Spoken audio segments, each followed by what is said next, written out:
ये पाटता इसलिए दिख रहा है क्योंकि उपेंद्र कुशवाहा तो साथ में आ गए हैं और कुशवाहा के बड़े नेता हैं, सम्राट चौधरी भी उनके अब बीजेपी के साथ में हैं, तो कहीं ना कहीं ये पाटने की कोशिश की जाएगी। बगल में चेतन आनंद चुनाव लड़ रहे हैं। चेतन आनंद के पिता आनंद मोहन जो कहा जाता है वो राजपूतों के बड़ा लीडर हैं, तो वो बगल के विधानसभा में कितना प्रभाव देंगे।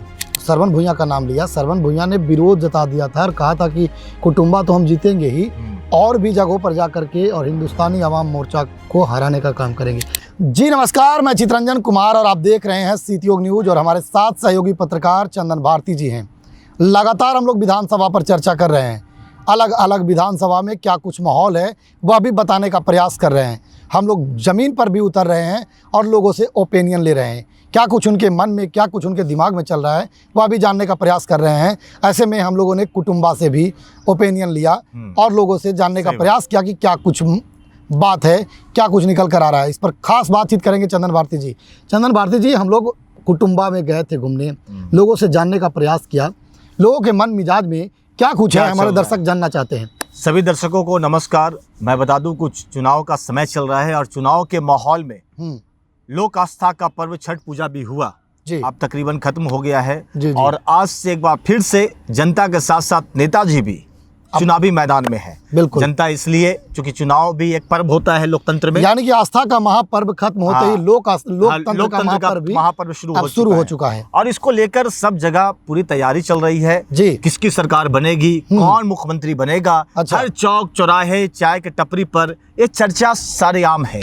इन सब के बीच में राजेश राम का सीट कुटुंबा की बात कर रहे हैं आज। कुटुंबा विधानसभा भी हॉट सीट में जाना जाता है चितरंजन, क्योंकि कांग्रेस के प्रदेश अध्यक्ष कह सकते हैं, यानी कांग्रेस के जो लीडर हैं, सुप्रीमो है कांग्रेस के, कह सकते हैं बिहार के, वो चुनावी मैदान में है और उनका सीधा टक्कर है। 5 वर्ष वो भी रहे हैं विधायक रहे, ललन भुइयां, जो बहुत ही आम व्यक्ति हैं और आम से खास इसलिए है कि उन्हें इस बार एनडीए ने उन पर भरोसा जतलाया है। अब देखने वाली बात होगी। ललन भुइयां अपने अंदाज के लिए जाने जाते हैं, जमीनी व्यक्ति हैं। लोग तो कहते हैं कि ललन भुइयां सर्वसुलभ उपलब्ध हैं, जहां बुला दीजिए। लोगों का कहना है लोगों का ये भी कहना है कि ललन भुइयां अगर बनते हैं तो हम लोग के बीच में रहते हैं। मांझी जी ने उन पर भरोसा जताया है और उसके बाद वो इस बार चुनावी मैदान में बहुत ही कड़ा टक्कर दे रहे हैं। अच्छा, यानी कि कुटुंबा में बहुत कड़ा टक्कर है। ये आसान नहीं है कि वो प्रदेश अध्यक्ष हैं, यहाँ से चुनाव लड़ लें और आसान जीत हो जाए। 2 बार से लगातार विधायक हैं चंदन जी। विधायक हैं, लेकिन क्या है कि पिछले बार का परिस्थिति दूसरा था, इस बार की परिस्थिति दूसरा है। पिछले बार क्या था, श्रवण कुमार जो थे, सरवन भुइयां, वो थे एनडीए के प्रत्याशी, ललन भुइयां वो निर्दलीय लड़ गए थे, तो दोनों का वोट मतलब इधर से उधर हो गया था। चंदन जी, रुकना चाहेंगे, आपने सरवन भुइयां का नाम लिया। सरवन भुइयां ने विरोध जता दिया था और कहा था कि कुटुंबा तो हम जीतेंगे ही, और भी जगहों पर जा करके और हिंदुस्तानी आवाम मोर्चा को हराने का काम करेंगे। अब क्या परिस्थिति है? अभी ऐसी स्थिति है जो सुनने में आ रहा है कि कहीं ना कहीं समर्थन मिल गया है, समर्थन कर दिए हैं, सरवन भुइयां। अच्छा, और इस स्थिति में देखा जाएगा सरवन भुइयां समर्थन देते हैं और ऊपर से मेहनत करते हैं, तो ये वोट जो होता है, देखिए दोनों ने मेहनत किया क्षेत्र में, दोनों डाउन टू अर्थ नेता है, लीडरशिप है, तो कहीं ना कहीं एकजुटता एनडीए में अगर आएगा तो ये टक्कर बहुत बड़ा टक्कर होगा। इसको आसान नहीं है जितना राजेश राम जी को। हाँ, राजेश राम जी प्रदेश अध्यक्ष हैं। देखिए, तो क्या बात है कि वो ज्यादा फील्ड कैंपेन नहीं कर पाएंगे क्योंकि उनकी जिम्मेवारी सिर्फ अपनी ही सीट नहीं है, बाकी जितनी सीटें मिली हुई है कांग्रेस का, उस पर भी उनको जाना है, प्रचार प्रसार करना है, चूंकि टॉप लीडर में आते हैं, स्टार प्रचारक है कांग्रेस के। तो देखिए, ध्यान कहीं ना कहीं दूसरे विधानसभा पर भी उनका है। इसको लेकर देखा जाए तो कुछ मेहनत तो लगेगा और दोनों का जो टक्कर है बहुत कड़ी वाली टक्कर देखी जा रही है कुटुंबा विधानसभा में। अब तो देखने वाली बात होगी कौन जीतता है, इस 14 तारीख को तो क्लियर हो जाएगा। टक्कर तो है चंदन जी, लेकिन पलड़ा किसका भारी है यह भी दर्शक जानना चाह रहे हैं। पलड़ा देखा जाए तो आप यूं कह सकते हैं कि एनडीए का जो अपना कोर वोटर होता है जी, जैसे बीजेपी हो गया, जेडीयू हो गया, आरएलएम जो हो गया, कुशवाहा का वोट हो गया, राजपूत का वोट हो गया, सुन लीजिए जरा सा, वैश्य समाज का वोट हो गया, तो सब इनके पक्षधर में एक मांझी समाज का वोट हो गया, जिस समाज से खुद आते हैं ललन भुइयां, समझें, तो ये पासवान समाज का वोट हो गया। एक बहुत बड़ा कैडर जो वोट है वो कहीं ना कहीं ललन भुइयां की ओर शिफ्ट होता दिखाई दे रहा है। चंदन जी, हम रुकना चाहेंगे। कुटुंबा विधानसभा में जीत का जो निर्णय करते हैं वह राजपूत और कुशवाहा करते हैं, तो राजपूत और कुशवाहा का जो नज़र है वह कहाँ है, वह किस प्रत्याशी की ओर झुकाव है, यह देखने के लिए मिला। विगत कुछ दिनों पहले देखा गया है कि राजपूत और कुशवाहा में पिछले चुनाव में बनता नहीं है। अच्छा, कुछ कांड ऐसा हो गया था, समझे, मतलब उस विधानसभा क्षेत्र के किसी व्यक्ति के साथ में घटना घटित हो गई थी। उसके बाद से दोनों में हमेशा टकराव रहा है।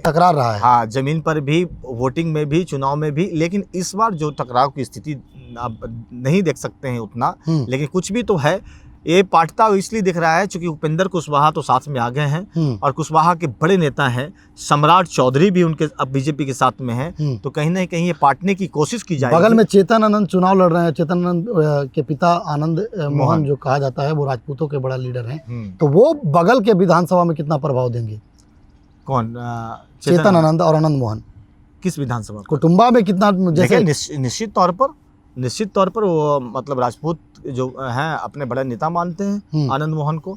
तो इसमें देखा जाए तो अच्छा प्रभाव है। और जहाँ तक राजपूत जो वोटर है नाराज हो सकता है, लेकिन अंतिम समय में एनडीए के पक्ष में ही होता है।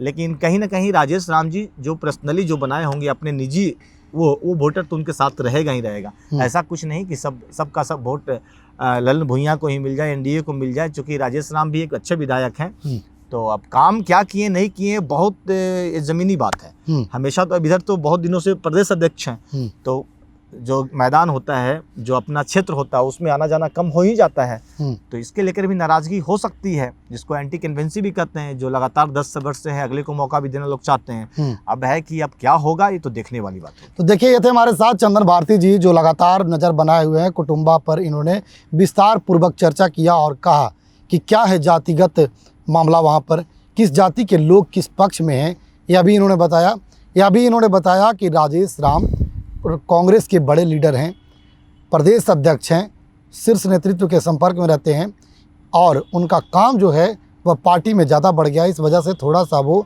ज़मीन पर कम रहते हैं। इसका खामियाजा भी उन्हें भुगतना पड़ रहा है इस बार। लेकिन चुनाव के वक्त में क्या कुछ होता है वह तो आने वाला वक्त बताएगा, क्योंकि उनके प्रचार के लिए भी पप्पू यादव अपना हेलीकॉप्टर उतार दिए हैं। हालांकि पप्पू यादव एक निजी कार्यक्रम में आए थे, लेकिन खुलकर उन्होंने कुटुंबा से राजेश राम के लिए वोट भी मांग दिया है। ऐसे में क्या कुछ होता है, पूरी खबर पर हम दोनों की नज़र होगी। देखते रहें सिटी न्यूज़।